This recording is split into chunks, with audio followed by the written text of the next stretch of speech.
Hello peeps, Dee here. Welcome to my studio, welcome to the channel, welcome to the classroom. Thank you for being members of the classroom. I really appreciate that so much. Now, my studio and my classroom, this classroom, is not just about clay. Of course, 99.9% of it is about clay, but it's also about solutions like clasps. Sometimes we make big magnetic clasps. You know, it depends on what we're trying to string and what we want it to look like. Many times you just want a simple little clasp that you can just string your little beads on like so. Doesn't really call attention to itself. It's got to be secure, and so we look for these things all the time, you know. I've never in my life used a pearl clasp because the scale of my work, and probably I'm going to say the scale of your work, is much larger. So a lot of clasps that you find you can't really use. They're just not consistent with the overall scale of what you're making. So we're always on the hunt for a good clasp, aren't we? So these are clasps that I made yesterday. And what they are magnetic. Like so. They're good and sturdy, and I embedded screw eye pins in the end. And one of the most beautiful things about this is how easy they are to make. So let's get started. We got some clasps to make.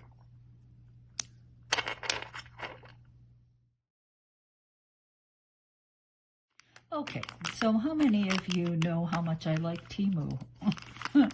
Yeah, I know. But this is what I found on Temu. Now, I think they're really nice looking, and they were quite cheap. And you know what they are? They're snaps. Snaps. Now, what I like about this particularly are these little wings that I can fold over, and then I can slide clay in, right? And then pack the top and make it nice and round, and it's never going to break off, ever, ever, ever, ever. Okay, I do the same thing on this side. Now, as you know, we cannot bake magnets in the oven. So we can't use polymer clay, can we? No, of course we can't. Why am I even talking about it? So I have fallen back on my two-part epoxy clay, part A and part B, and that's what I'm going to use. And that's what all of these are, is epoxy clay. Now, on the surface, you see this kind of gritty looking stuff. Well, that's actually just embossing powder. So I just put it on there when the epoxy clay was still, you know, uncured and kind of sticky. And some of it fell off, but you know what? It's fine. It's fine. It's not going anywhere. I mean, I can sand it off, but really it's not going to move too much, and it's a little more interesting. The only colors, I just grabbed the first color I had. So this is actually weathered. What are you? Weathered something. Weather-worn look. Yeah, okay, I suppose so. Anyway, it's distressed powder. I don't see any reason why another powder wouldn't work as well. And some of them will even, no, it's not going to melt because this never gets hot. That's right, I got ahead of myself. Okay, so that's what we're going to use. Two-part epoxy clay. We got this guy, and we're going to make our clasps. Clasps. Okay, first thing I have to do is bend the wings back. And it's very easy because the metal is quite soft. So just start bending back, and then boom. Push them down. Now see that space in there? I'm going to put some of this two-part epoxy clay in that space, pack the top, and then it can't possibly get off, leave, fall apart. It's very secure. So that is basically the prep for this guy. Now I'm going to mix my epoxy clay. Yeah, part A is the black part, part B. And you guys, some of you probably already have this stuff. It does come in different colors. It comes in white and black. I don't know about many other colors because all I did was buy the black one. So what I'm doing here, because I used this for this, is I'm just going to try to remove it because, of course, these two parts stay this way until they mix, until the two parts, the two materials mix. Hello. So I would like not to mix the whole thing, so I'm just going to take some alcohol, clean off this tool, and get every trace of it off. All right, good deal. Boom, boom, boom. Now I have to remove this before I stick the tool inside again. Yeah.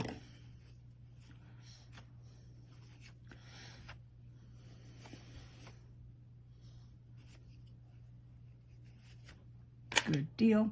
Now I'm going to try to scoop out an equal portion of B. Now, do I weigh it? You know, I'll be honest with you, no, I do not. I'm just going to kind of roll them into balls and see if they're close to the same size. Because so far, I haven't found that anything goes wrong if I happen to not weigh it. Does that make sense? I could weigh it. I could be that specific. I haven't been so far. That looks pretty good. I mean, to me, they look like they're the same size. Let's get that bit out. Screw this. Hi, Louie. Lulu came down. I gave him a nice bone this morning, so he's been ignoring me. All right, now these two pieces are going to be mixed together.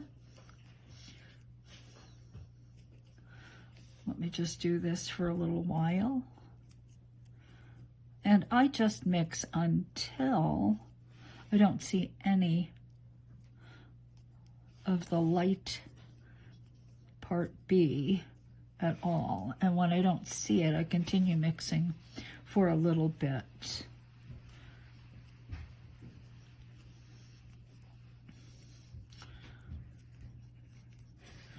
Now this stuff, I think, what is the setup time on this? Strong adhesive. You know what? I can't read that. I can't read it. I need a magnifying glass. Okay, once you have completely mixed the two components, you have about 45 minutes to an hour of working time, depending on the temperature in your workspace. Cool, cold equals longer working time. Hot, blah, blah, blah. Okay, so in my experience, it seems like it sets up faster than that. And I work in a cold basement. What can I say? But it's nice having the working time. And I'm glad it doesn't stay like goopy. It doesn't like get goopy, goopy, goopy. Okay, so let's say that is a good, that's good. So now I'm just gonna roll a snake.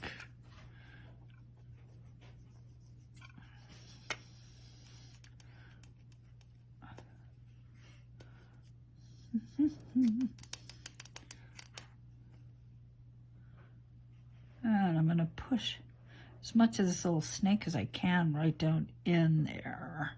I just want there to be some of this just pushed right down in the space under the wings. Okay, that's fine. That's good. Let's do the other side.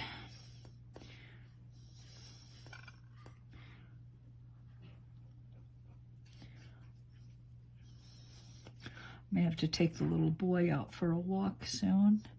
He must be through with his bone. I gave him a bone this morning.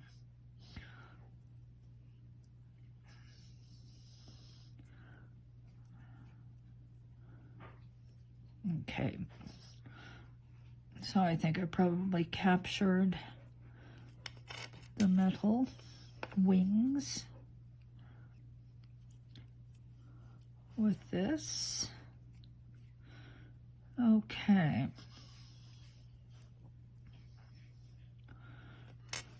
All right, now let's take this guy, and I'm going to actually, I'm going to take a little bit off. I was thinking I might have to add, it looks to be pretty close in volume. Maybe there's a little less of it in that side. All right, roll into a ball, take my blade and cut it in half.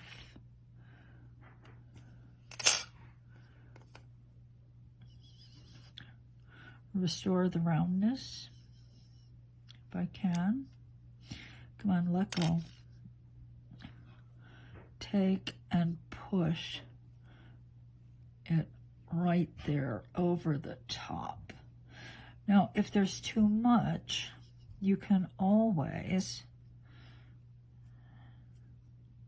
either take scissors or your blade. Take the blade, cut the excess off, and continue like so. The stuff is sticky, but you know, it's not terribly sticky.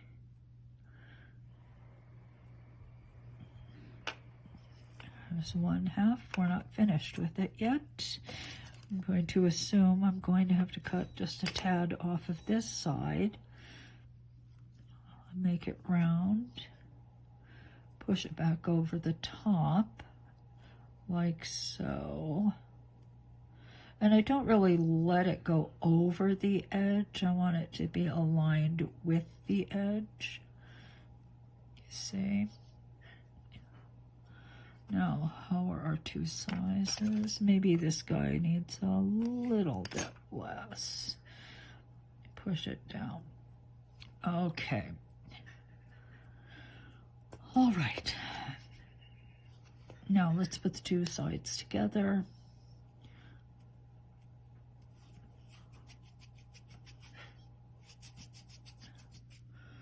I will lightly roll, then try to make the end the way I want it.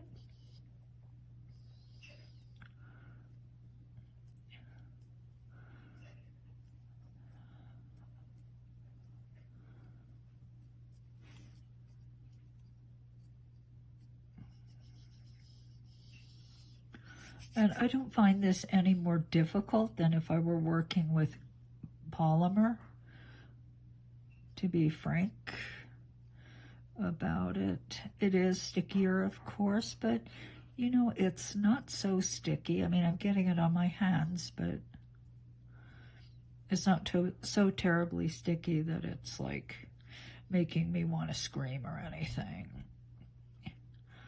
All right. So that doesn't look bad at all to me. Actually, it looks pretty darn good. So let me take just something like that. Let's just roll over the top to see if I can smooth this out just a tad more. Like so. All right, so let's take this embossing powder.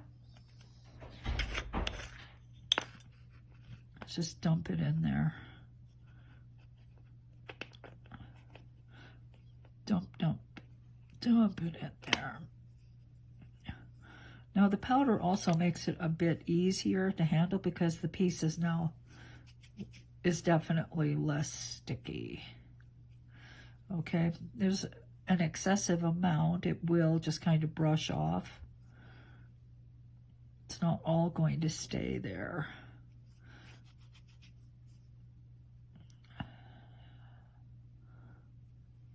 Something like that. Okay. Now I'm going to take my screw eye pins. One thing I did not try, and I thought about trying it, but I didn't, is to just make a hole and try to screw it in. I actually have been making a little hole right here in the end, just like that. Then taking my pliers and just pushing it down all the way in, like so, and then pushing the epoxy around the screw. Okay, I haven't tried the screwing part yet, but this seems to work just fine.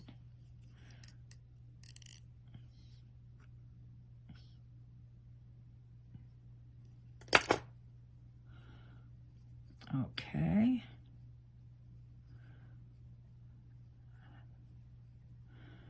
Then you just wait until the epoxy clay cures, is completely dry. And I made these yesterday. So I would say it's been about 24 hours since I made them.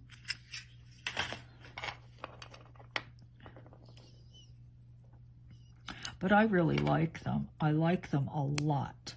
And the fact that they're quite inexpensive is a real bonus for me. Now, I bought this color. I don't recall whether they have a lot of different colors. I would imagine they did.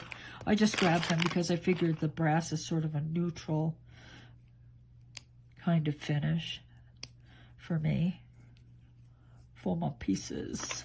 Yeah. Okay. So, ta-ta. Okay, peeps. Here's the clasp I made yesterday. Ta-ta. I like it. And you know what? Once you get the excess off, you got a lot of powder still stuck on there. Yeah, you do. I like it. I like them. Okay, so this is how I used it for the necklace, and this is on the regular part of the channel, so you can see how to make the beads and how to string it up. And I'll put a link into this nifty little thing in your description, okay? As well as these guys. Yeah, definitely. Love that, love that. And this little finding is actually like a crimp and a crimp cover in one. That's exactly what it is, and I love them. Okay, so hope you enjoyed learning how to make this. I'm so excited. I made a bunch. Now I need to make necklaces for it. But, you know, this could even be a bracelet, of course. You know, a beaded bracelet. I think that'd be pretty cool.